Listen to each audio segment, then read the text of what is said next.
Do redakcie sa nám dostal mobilný telefón HTC 7 Trophy, ktorý by sme vám chceli trošku bližšie predstaviť. Jeho hlavnou zaujímavosťou je použitý operačný systém a ním je Windows Mobile 7.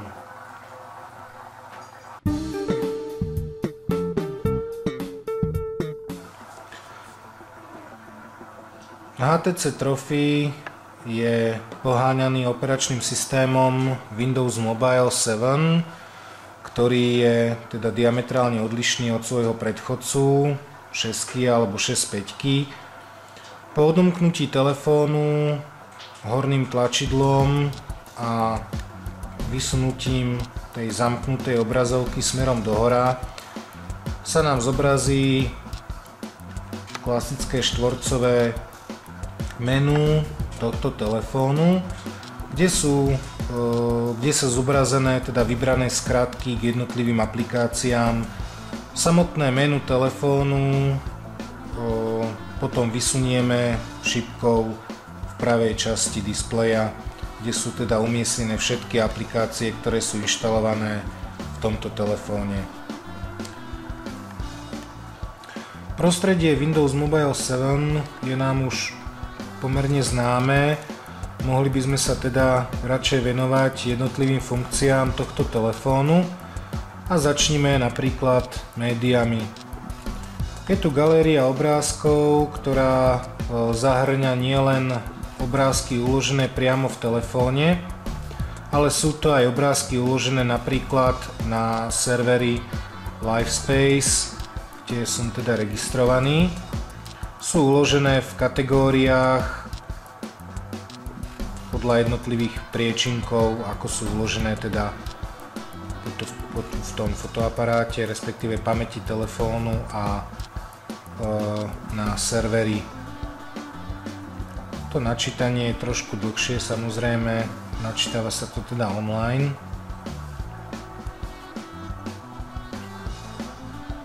Rozdelenie obrázkov podľa dátumu, populárnosti a tak ďalej.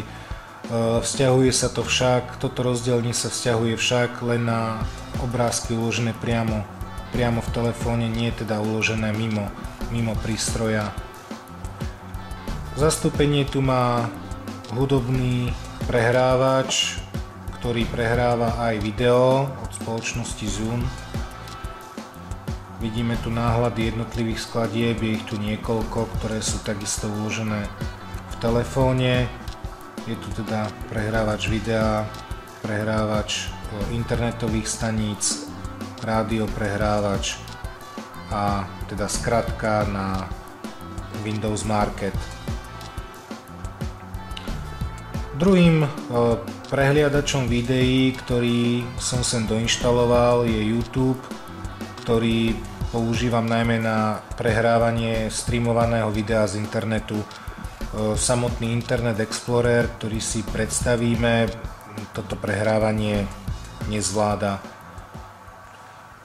Doinštalovanú tu mám aj aplikáciu Quick Contacts. V podstate je to aplikácia, ktorá má jednu jedinú úlohu, a to sú skratky k často používaným telefónnym číslam. V samotnej zložke People sú uložené všetky telefónne kontakty. Táto aplikácia je priamo napojená na Facebook, prípadne iné zadefinované sociálne siete. U mňa je to Windows Live a Facebook, takže vidíme tu aj statusy priateľov a tak ďalej. Opäť je nutné samozrejme pripojenie na internet prostredníctvom Wi-Fi alebo aspoň 3G siete. Telefónik symbolizuje teda históriu telefonátov, je úplne štandardná, vidíme tu farebne odlíšené neprijaté hovory, volané hovory. Po kliknutí toho symbolu vytáčania sa nám zobrazí klasická numerická klávesnica. Pokiaľ nemáme kontakt uložený v telefóne, môžeme vytočiť telefónne číslo aj týmto spôsobom.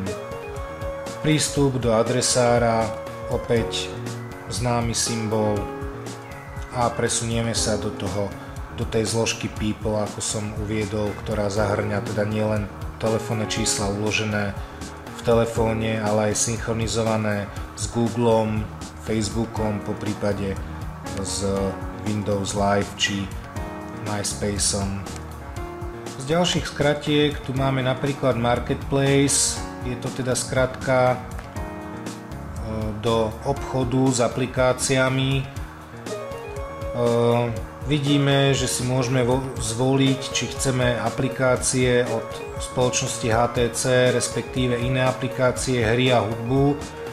Väčšina aplikácií je však platených, ale niektoré sú aj teda gratis, respektíve free. Rozdelenie, ako ho poznáme u Androidu, respektíve iTunesu, hry, zábava, hudba, video, fotografie, životný štýl, počasie a správy, cestovanie, financie a tak ďalej.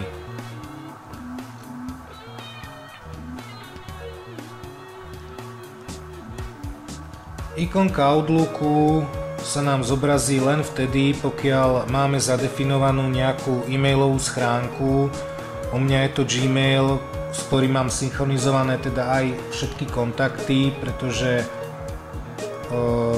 používam teda telefóny s rôznymi operačnými systémami a bol som veľmi milo prekvapený, že samotná synchronizácia prebehla prakticky bez problémov, so žiadnym špeciálnym nastavovaním synchronizácie. Synchronizované sú teda položky kalendára, telefónny zoznam, ako aj samotný e-mail. Druhá skratka k e-mailovej schránke je Hotmail, čo je teda mail od Microsoftu. Messaging je to jednotný editor správ, či už multimediálnych alebo klasických SMS-iek. Jednotlivé správy sú zobrazované v konverzáciách, tak ako to poznáme napríklad u iPhoneu. Ďalej tu máme aplikáciu Mapy. Sú to štandardné Bing mapy, ktoré poznáme aj priamo z internetu. S vyhľadávaním satelitov môže byť momentálne trošku problém, keďže sa nachádzame v interiéri. Nebudeme preto dlho čakať. Internetový prehliadač je tu samozrejme Internet Explorer, ktorý zvláda načítanie webových stránok na jednotku, nie však na jednotku s hviezdičkou. Dúfame, že v budúcnosti sa to rôznymi updateami a service packmi ešte vylepší. Problémy môžu nastať s flash animáciami a podobne, ale ako vravím, na jednotku, ale nie na jednotku s hviezdičkou. Skúsime si teda zobraziť našu stránku.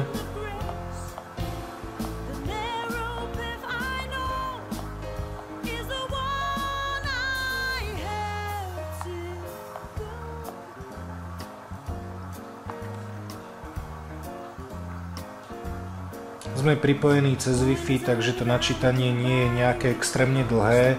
Pri načítaní cez Edge alebo 3G by to načítanie tej stránky bolo pochopiteľne dlhšie.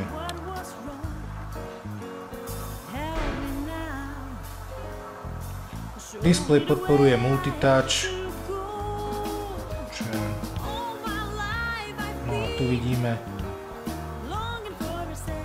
samotný problém, to je fleška, takže to zobrazenie skutočne nie je úplne ideálne a niektoré prvky prehliadač nezobrazuje korektne.